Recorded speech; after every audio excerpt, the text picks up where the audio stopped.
Salut à tous. Je suis Anne-Marie Legrand et vous êtes sur une chaîne dédiée à l'orientation professionnelle et au choix de carrière.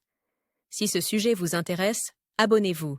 Et maintenant, passons directement au thème de la vidéo Du d'aujourd'hui. latin de gusto et dégustation. Par ailleurs, le Centre d'orientation professionnelle ProfGuide a récemment mis au point un test d'orientation professionnelle précis, qui vous indiquera les professions qui vous conviennent et vous donnera des indications sur votre type de personnalité et votre intelligence.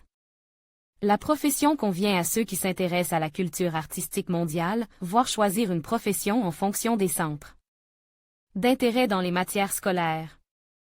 Particularité de la profession.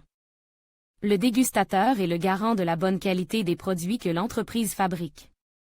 Chaque dégustateur travaille dans son propre genre, quelqu'un évaluer les fragrances des parfums, quelqu'un se spécialiser dans le quelqu'un dans le tabac. Il peut évaluer aussi bien les matières premières que le produit fini. Dans l'industrie du vin, dans l'industrie du parfum et dans les entreprises qui vendent des mélanges de ou de café, l'aide d'un dégustateur est nécessaire lors de l'achat des matières premières, lors de l'élaboration d'un nouveau mélange et au cours du processus de production. Un dégustateur est une personne qui a une capacité naturelle à distinguer les nuances subtiles du goût et de l'odorat. Selon les statistiques, pas plus de 15% des personnes ont la capacité naturelle de goûter de manière professionnelle. La sensibilité ne s'apprend pas, mais si vous en avez la capacité, vous pouvez la développer. Les dégustateurs y travaillent délibérément en exerçant leur capacité à distinguer les odeurs et les goûts. Les nuances du goût et de l'odorat doivent non seulement être distinguées, mais aussi mémorisées. La plupart d'entre nous peuvent faire la différence entre le goût de la cerise et l'odeur d'un porte-document en cuir. Mais tout le monde ne peut pas faire la différence entre la cerise et le muguet. Pour un dégustateur de parfum professionnel, ce problème n'existe pas. Il peut facilement distinguer les fleurs après la pluie des mêmes fleurs partant chaud grâce à leur odeur. Plus il y a de saveurs et d'arômes dans la carte mémoire du dégustateur, plus il est précieux en tant que spécialiste. En outre, il se souvient des nombreuses odeurs qu'il doit découvrir au cours d'une dégustation, les compare et peut suggérer des combinaisons possibles. Orientation professionnelle à l'école. Campagne 15+15 offre spéciales pour les écoles, les enseignants et les conseillers d'orientation professionnelle travaillant avec des écoliers. Les compétences, la mémoire sensorielle et la sensibilité d'un dégustateur se développent au fil des ans. Cela vaut pour tous les dégustateurs, y compris ceux qui évaluent le vin, le café, le etc. Par exemple, un dégustateur expérimenté peut dire au goût et en quelle année un vin a été produit. Une telle compétence ne s'acquiert pas en un an. La dégustation exige un haut niveau de concentration. Il ne doit y avoir aucune distraction, pas d'objets inutiles, pas de discussion, pas de lumière trop vive, pas d'odeurs étrangères.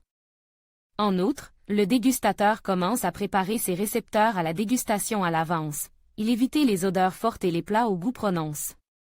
Les vrais dégustateurs ne fument pas, ne boivent pas d'alcool fort, qui peut réduire la sensibilité des récepteurs, et n'utilisent pas de parfum. Mais la tâche du dégustateur ne consiste pas seulement à choisir le meilleur.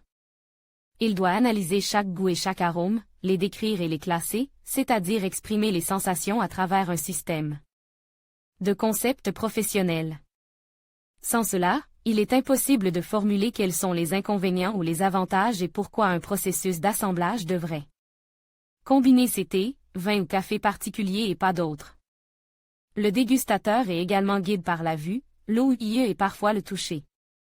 Par exemple, lorsqu'il évalue des feuilles de il les sent, les palpe et écoute leur bruissement. Ensuite, il regarde la couleur de l'infusion, et ce n'est qu'après qu'il la goûte. De quoi les dégustateurs ont-ils peur? Un dégustateur est une personne vivante, comme tout mortel, il peut tomber malade ou, pour une autre raison, perdre sa sensibilité. C'est pourquoi certains professionnels assurent leur capacité en cas de perte. Par exemple, Gennaro Polizia, dégustateur en chef de la chaîne de café britannique Costa Coffee, goûte les grains de café bruts dans le magasin avant de les torréfier et de les envoyer au point de vente. En 2009, Gennaro assure sa langue sensible pour un montant de 1,5 million d'euros. Gennaro assure sa langue sensible pour 10 millions de livres sterling. Il explique, 18 ans d'expérience en matière de dégustation me permettent de distinguer des milliers d'arômes de grains de café. Dans mon travail, les papilles gustatives et leur sensibilité sont cruciales, car elles me permettent de mettre en évidence les défauts des grains de café. La compagnie d'assurance trouve cette approche très judicieuse car les papilles d'un maître du café sont aussi importantes que les cordes vocales d'un ténor ou les jambes d'un top modèle. Mais Dave Roberts, chef dégustateur de café chez Nestlé, a assuré son nez pour 2 millions de livres sterling en 2011. Il déterminait la qualité des grains de café et leur lieu d'origine grâce à leur arôme.